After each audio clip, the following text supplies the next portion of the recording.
For 15 years, he has helped military vets get their benefits. But today, Calhoun County's VA director resigned after he was accused of shaking down a widow for $200. Tiger Date investigator Ken Kolker spoke today with the alleged victim and the former director. Ken? Yeah, Brian and Sue, Scott Losey was supposed to meet with Calhoun County leaders tomorrow about these allegations, but after we called those leaders, he resigned, even though he denies doing anything wrong. The victim, though, has one word for what happened. Extortion. Plain and simple. He said that he and Barry had a gentleman's agreement for $200 that if Scott was able to get Barry's benefits reinstated from the VA, that Barry would owe him $200. Her husband, Barry, was getting VA benefits because he had been exposed to Agent Orange, a defoliant, while serving in Vietnam. Scott Losey, she says, was helpful for years.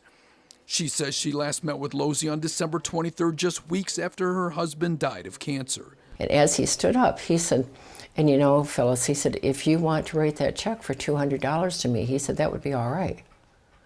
He walked out of the room, and I thought, I don't get it. Why should I have to write a check for him if this is his job? She says she gave Losey a $200 check, but stopped payment on that the next day.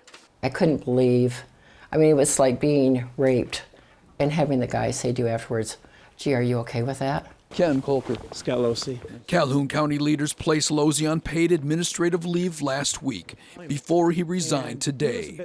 In an interview with Tiger Date, Losey insisted there was no gentleman's agreement, that he and her husband had jokingly made a bet. As a matter of fact, I said, I'll bet you a couple of $100. I said, I'll get this thing done. And we kind of laughed. And that's all there was to it. He acknowledged putting the check in his wallet, but said he never signed it and planned to mail it back to her. But why did she write you a check for $200? I was surprised when I got back. During the course of our conversation. So she voluntarily? Absolutely. I never solicited money from her or anybody else. I'm not going to compromise my integrity and my character over a $200 check from a grieving widow who just lost her husband. Now, Losey says he was given a choice, either resign or be fired. The Calhoun County administrator says she's not aware of other allegations involving Losey. She plans to turn over the case to police for an investigation.